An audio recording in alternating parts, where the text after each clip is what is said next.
I hear about Bronny pulling the bud on his Instagram. Oh my God. Oh yeah. So that. All right. So MVP. You feel me? So Giannis Antetokounmpo won the MVP for the second time.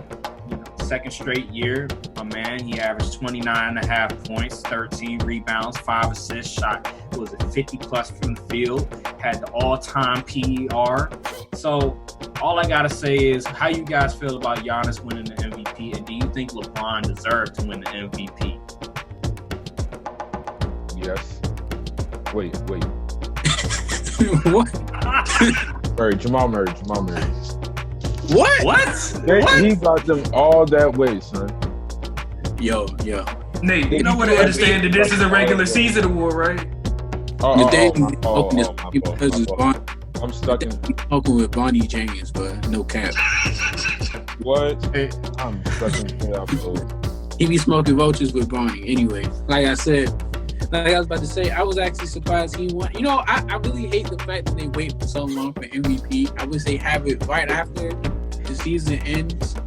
I think if you're gonna have it like after you've been gonna wait this long, you might as well add postseason into it. That's what I wish they would do. I really thought LeBron was gonna win it because he has the narrative, and it's been proven throughout years that a good narrative can win you the MVP. Because there's been numerous MVP winners who won just off of narrative. And Giannis has a narrative too, and it's called being, the third player to win Defensive Player of the Year and MVP in the same season. You know how these voters are. They want, these guys, certain guys to succeed. They want certain guys to get their time to shine. And right now, it's the Giannis Antetokounmpo time to shine. Like it was with Stephen Curry, like it was, unfortunately, with Steve Nash. I don't even know why they gave him this time to shine. I don't know why it was exactly. But yeah, it's just certain players get their time to shine, and Giannis is time to shine. And he had one of the best seasons of all time. So of course you got to give Giannis.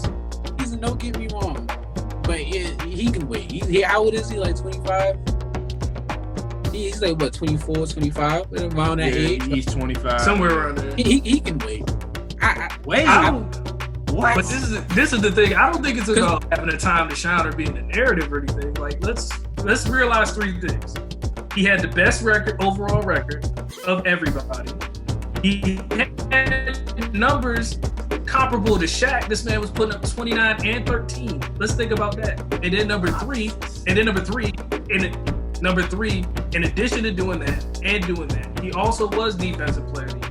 But we have to remember that LeBron also has Anthony Davis. And that's what hurts. That's what hurt Steph Curry and KD when they played together. That's why my thought would be you reward the guy that had less help and was still able to have the better record while putting up comparable numbers to the other MVP candidate because the other guy had another top 5 player with him. And that's what hurt LeBron, even though he had the great narrative to go along with his candidacy.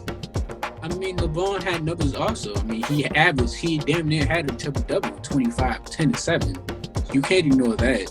Also, I just said they had comparable stats. He has, Giannis' stats is great. Okay. I'm not trying to say LeBron had bad stats. I said they were comparable to each other. So they both had amazing stats. I'm just saying. They have AD, so that hurts the narrative. I mean, he has AD, but who has the better team? I think Milwaukee has. I think when we look at the talent of Milwaukee as it compared to LA, I think Milwaukee has the better team. Who is Milwaukee's second best player? Middleton. There you go. Stop. I rest my case. Stop it. I rest my case. You know how I feel about it. You just named the trash can. You look at the roster 1 through 15. You look at both rosters 1 through 15. I'm not talking about 1 through 3. I'm not talking about 1 through 2. Look at the rosters completely. Who has the better roster?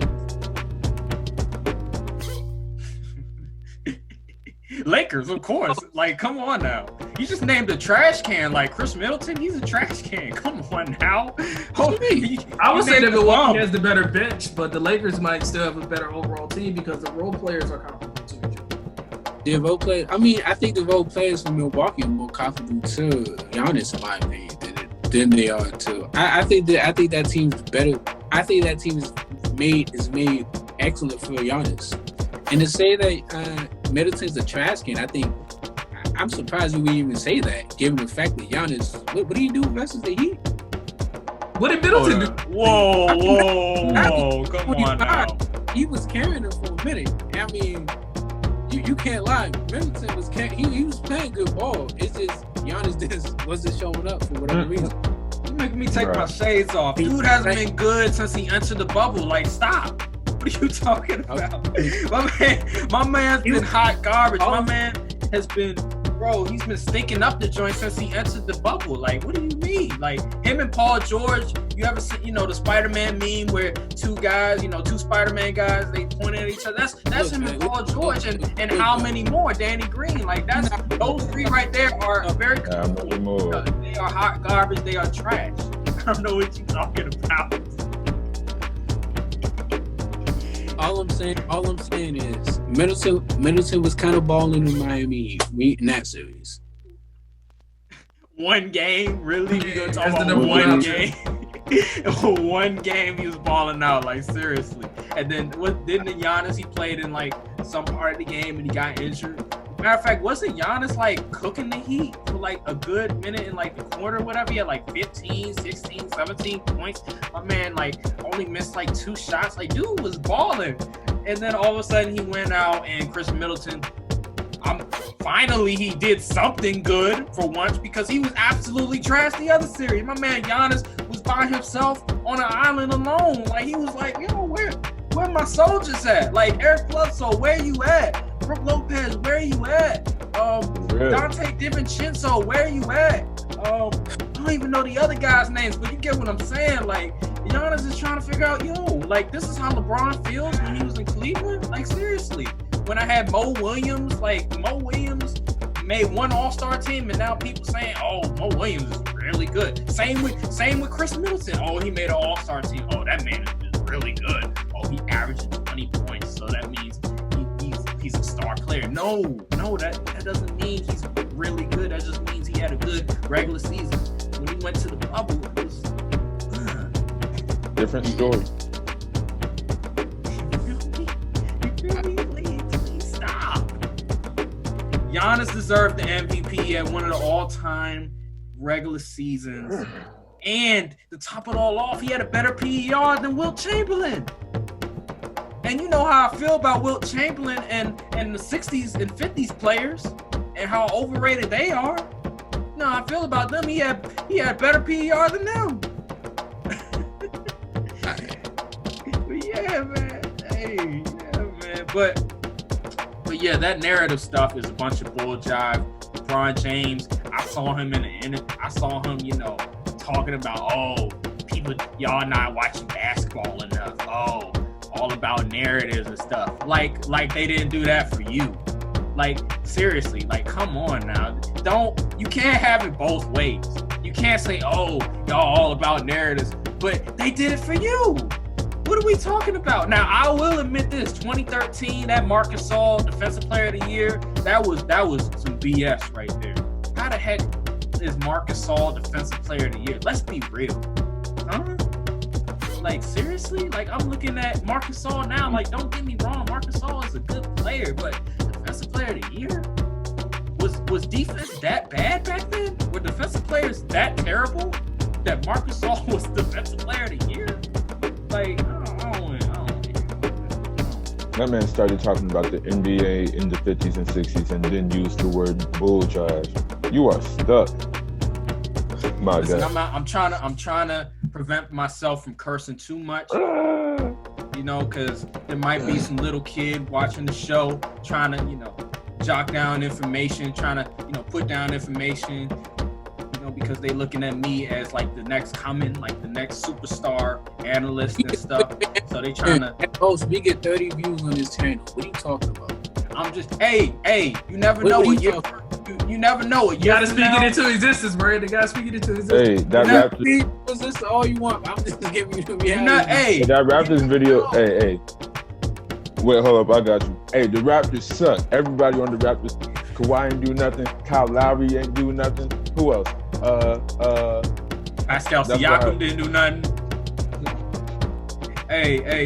but you never know. Like 1 year from now, this video might blow up, baby. People might go back to the video. They might see it. You know what's that thing called? The little recommended list, whatever. And they might see the video and they're like, oh, what? This guy wearing a crown, like a shaded crown. Like I've never seen that before. Like that's the first time I've ever seen a shaded crown. I'll be interested. I'll be like, what is this dude talking about? wearing shades with a crown on it. Like you watch the video with the dude looking like him right now. You see it in your YouTube recommendations. Are you watching that video, Nate? I don't see why not. I'm thinking you've never seen somebody on YouTube wear shades and then it like has a crown on it. Like you've never seen that. Like I'm the first to do that. Bro, I am so revolutionary. Like I am so different. I'm different. Yeah, I'm different. Like I'm just that guy. But anywho, since we're done on this topic, we can talk